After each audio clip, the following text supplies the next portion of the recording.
he still has yet to describe what the problem is. Like, what's the issue? And of course, he doesn't actually have to say it because everyone kind of gets it, right? I'm just asking questions about why the Chinese are buying so many farmland. I'm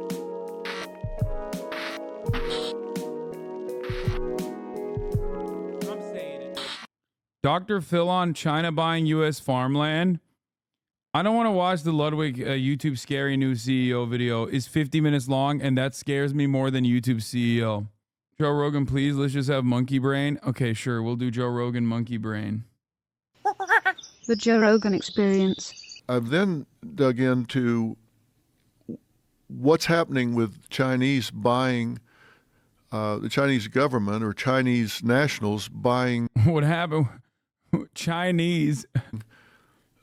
Farmland, and I've got a map, if I can find it, of where they're buying this land, and it's around U.S. military installations. They're buying up land around U.S. military installations, and so, dude, Dr. Phil is so aggressive with his takedowns on YouTube that, like, I got a little scared clicking on this video, thinking that it was a Dr. Phil video and that he was going to DMCA me. Like, immediately. My brain is so cooked from knowing who is, like, really bad and who's really good with DMCA shit.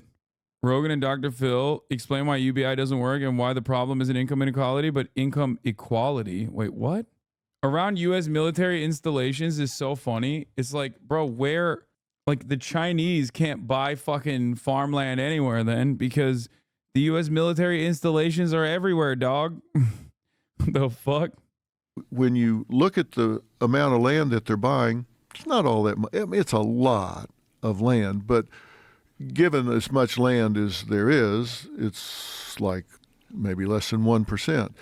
But when you look at it strategically around military installations, it's really concerning, and then when I love that it just shows like Canadian owned and then Chinese owned right next to one another. They show like how much more Canadian owned land exists. You look at what's happening at those military installations that they have land around, like B-2 stealth bomber train. Dude, this is my favorite type of guy who thinks he's tapped in to like some secret information that the American federal government is not privy to. Dog, if you can make this up, if you can make this out on your own, you think the military doesn't know? That's so awesome. He's like, yeah, the Chinese are buying military bases. They're buying the land around military bases, okay? It's really fucked up. Someone needs to inform the American government of this monstrosity. What are the Chinese planning? Yeah, dude. Yeah, I'm sure they were so oblivious to this and thought that this was genuinely devastating and genuinely terrifying. Training, drone training and all. It's very, very troubling. God, it's so strategic where it's all placed. Yeah, if I can get a hold of that map and show it to you. It's kind of crazy that the United States has been invaded. And when did that start? The United States has been invaded. With the purchase of farmland. You know, it's been going on. For how long? Like when did it? So this is talking about. Son owns 40% of Chinese-owned land in the U.S. He owns over 100,000 acres of land in Valverde County, Texas. Although his two companies, Brazos Highland Properties and Harvest Texas, through his two companies. His purchases in 2016, 2017, his plans to build a wind farm, as well as his purported ties to Chinese military, drew scrutiny in Texas several years after his acquisitions. He ultimately was denied permission to proceed with his wind farm plans. So they own the land, but they won't let him proceed with the wind farm. Wait, what the fuck? So they sold the land to him, but they were like, you can't use it. Renewable energy, get the fuck out of here, brother. Oh, that's awesome. Yeah, and they're building a wind farm where it's not very windy. But it does Yeah. butt up against a strategic military installment. What a coincidence. This is the best land that was available. Yeah. Sorry. So- yeah, how would that be possible here under logical laws? Because in China, you can't do that. They're smart. You can't just buy their land. We absolutely cannot buy farmland there. No, you can't buy their businesses either. Now, we had a man on talking about this, a farmer, and he said they also own the grain elevator where we sell our grain. The Chinese own that. The Chinese government owns that. So, and I said Chinese government. Chinese own that. Now, is it the government? Is it a government agent? Who owns it? He said it's Chinese owned and controlled.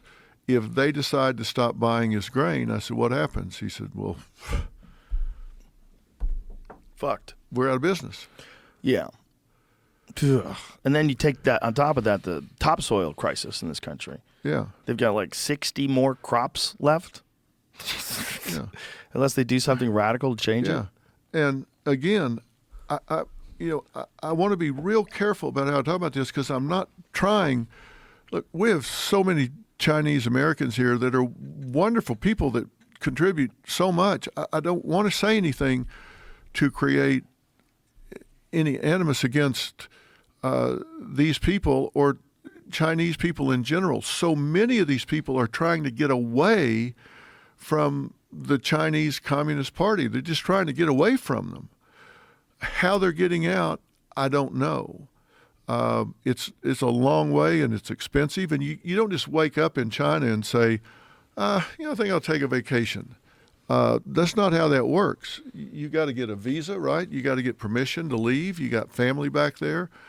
I don't know how they're getting out, but I know that we've got an awful lot coming across our southern border. And when military-aged Chinese men are showing up at the border, and it's mostly in California where they're showing up, and it's an awful lot.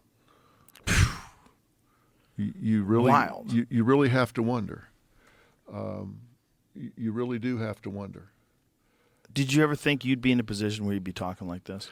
No. Because it sounds conspiratorial, right? It does sound conspiratorial, and I deal with psychological issues, but these are issues that are on people's mind now. They're saying, I'm anxious about this. It bothers me.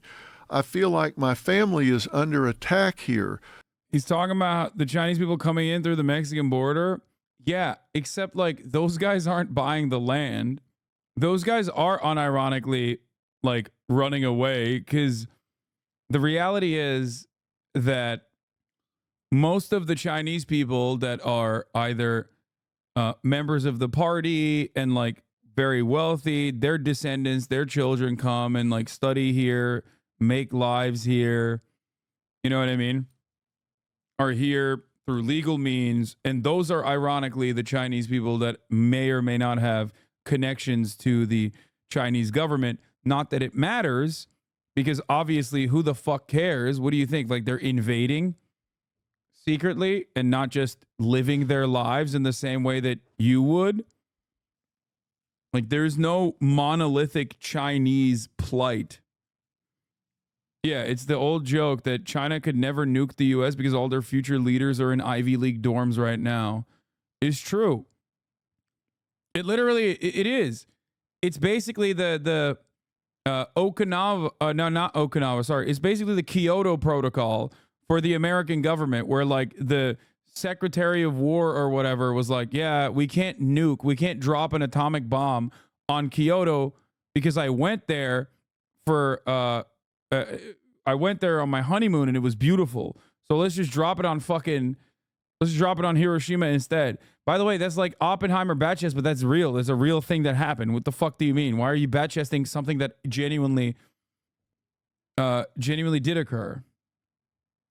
Anyway, Americans love being in a state of paranoid panic where whether it's trans people, Muslims, or Chinese people, they just love demonizing people.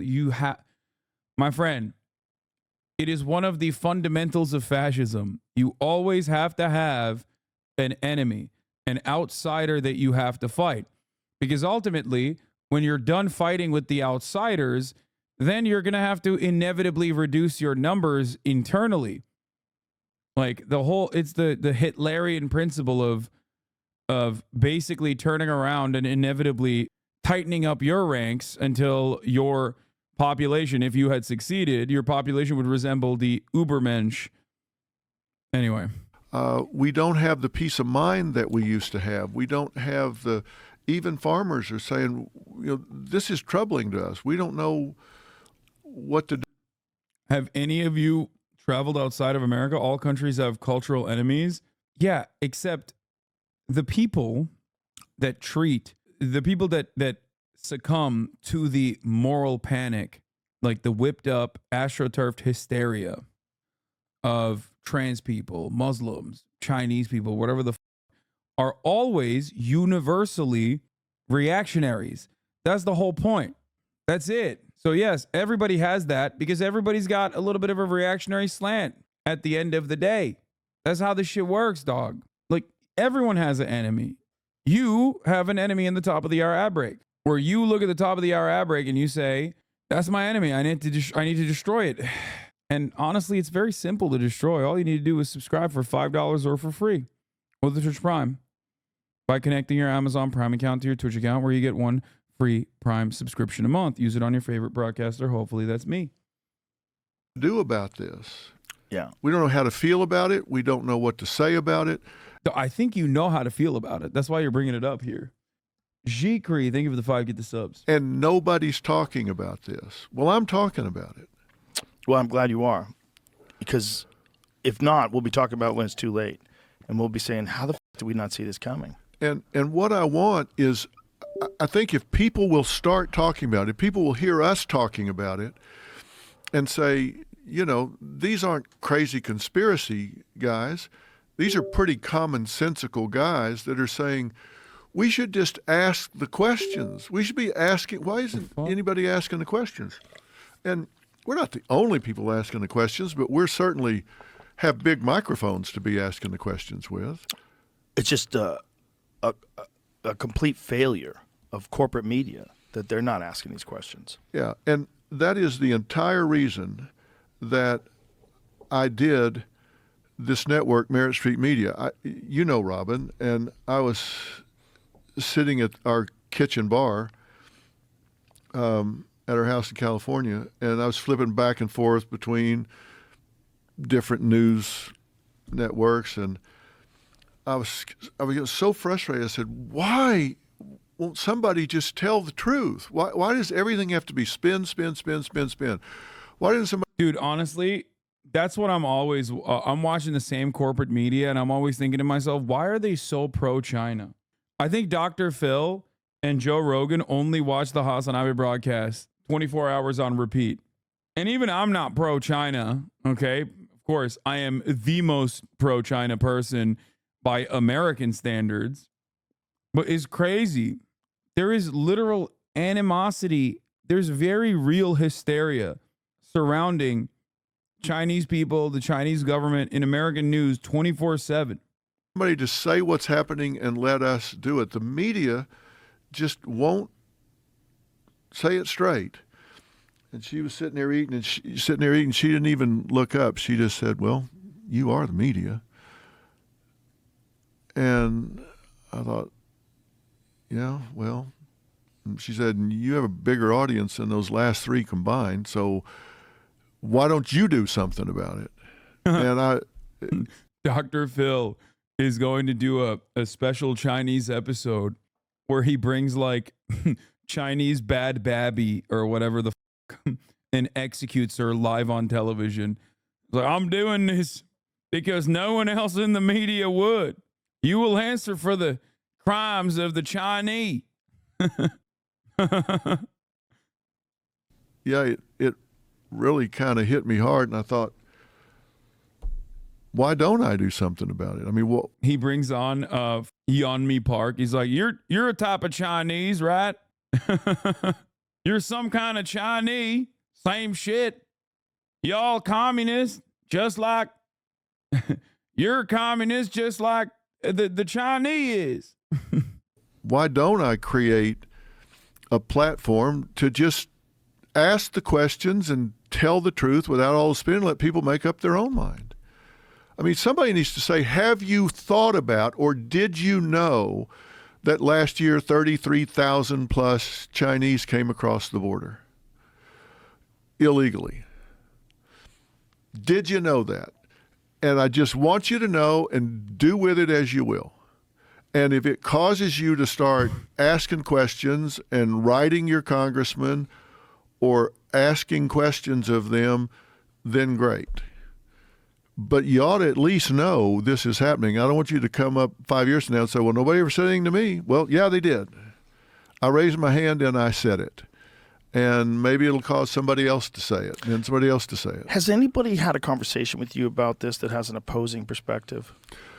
Oh, of course. I mean, what is their perspective? Their perspective is these aren't illegal immigrants. You can't. That's not kind to say they're illegal. Okay. Well, well, we've always used that term for lack of a better term. well, okay. So Undocumented. What do you want to call them?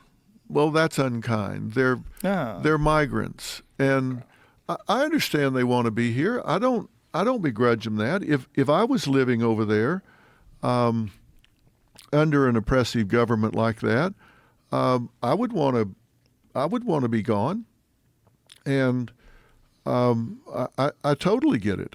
I would want to be out of there. I really do. I get that, but that doesn't change the fact that we have to pretend that we don't know what's going on. I'm really glad that Dr. Phil is his show is done. So now he's doing his own thing.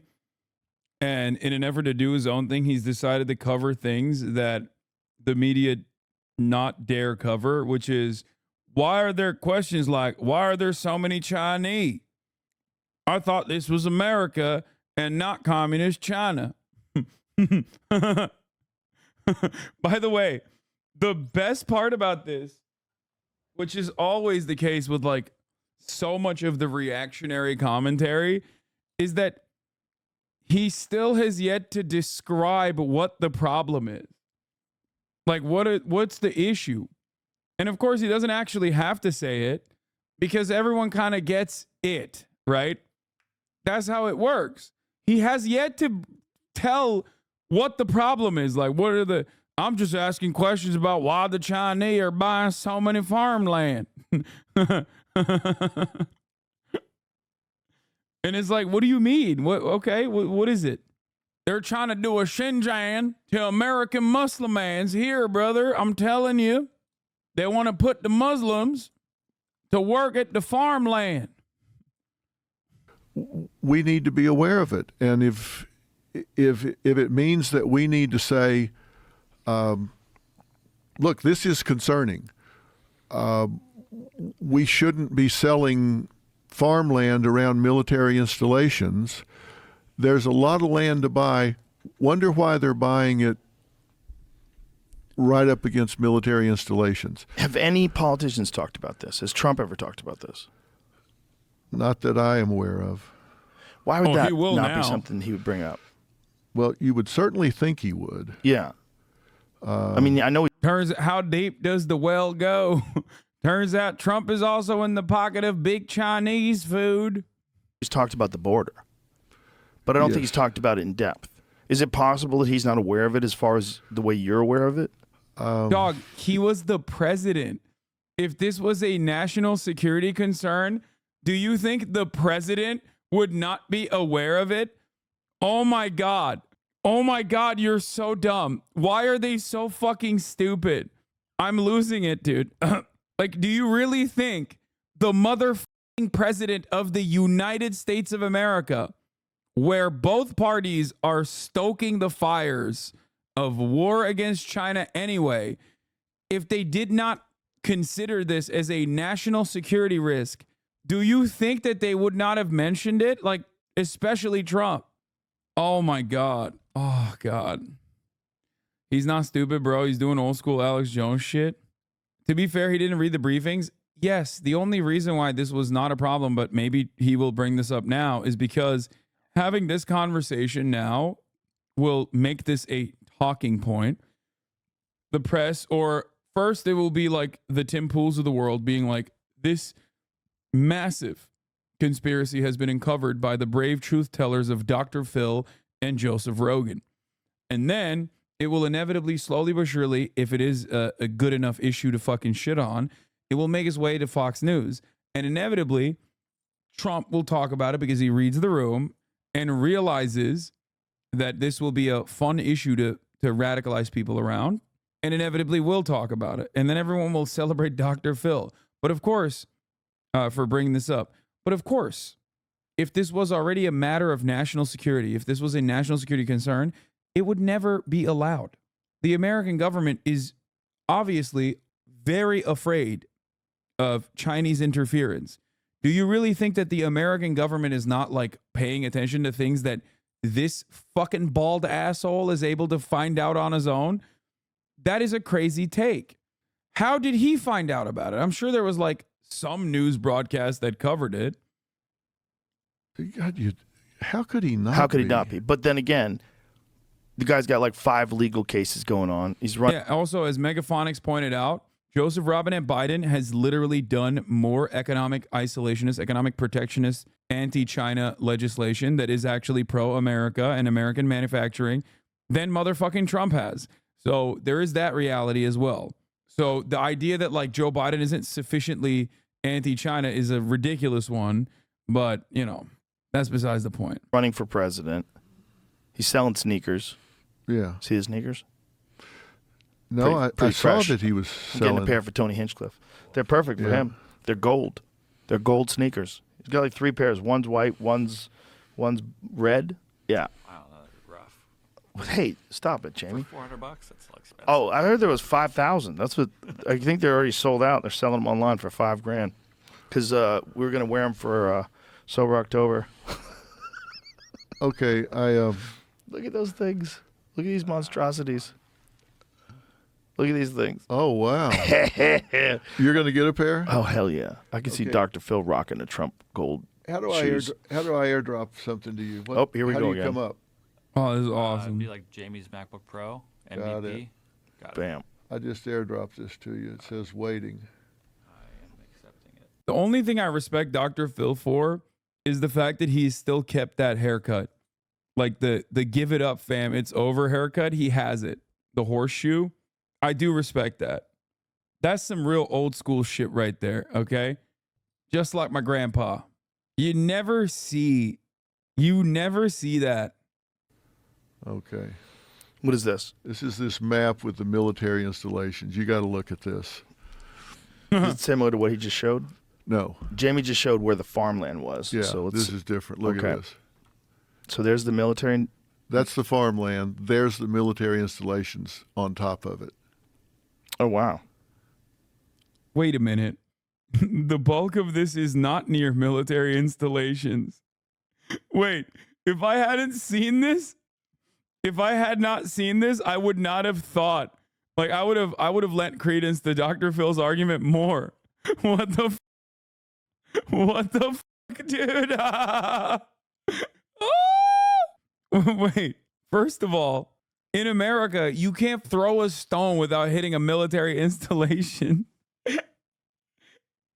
These guys seemingly went out of their way to purchase farmland that is away from military installations, it looks like. This is so dumb. There's no way. That's crazy. Look at that. Now, is that, Look how much farmland they have. but is that accidental? Come on. That's not. No, this isn't what Jamie pulled, Chad. This is Dr. Phil himself. The picture that Jamie pulled, just showed all of the farmland without showing where the military installations are near the farmland. He airdropped this from his phone specifically so that they would show this, not realizing that this literally makes his argument look worse. Also, this map is definitely incomplete because they're showing Hawaii, and like Hawaii is a military installation. That's the entire island network is military bases, and it's not even showing that as a military installation. It makes no sense. Random. It doesn't seem too random, but it also seems amazing how much farmland they have. Yeah. Was this always legal? Is that the part of the problem with our open society, that any foreign country can come over here? God. I don't know if he knows this, but like, that's America, baby. Do you know how many fucking foreign nations have purchased farmland and land of different sorts everywhere in this goddamn country? It's the one thing we have a lot of is just land, and we are willing to sell it. Any foreign investor can come over here and buy land? Well, America used to have, I think they still do, but even for every foreign national, they had a literal pay-for-play visa program that if you bought like, what was it, like $500,000 of assets, that you could just automatically get citizenship. The notion that we're this is a new thing, a relatively new process is pretty funny. Having said that, I do find it very funny that Joe's only against like people buying massive amounts of farmland when it's the Chinese doing it. My man is a bit of a national socialist. 900K or 2 million now, EB5 visa. He's a bit of a socialist of the national variety. I thought there was restrictions on what foreign entities could buy. So number one is Canada. Canada has the most farmland. They own 12.8 million acres here. Netherlands owns 4.9. Yeah, wait, okay.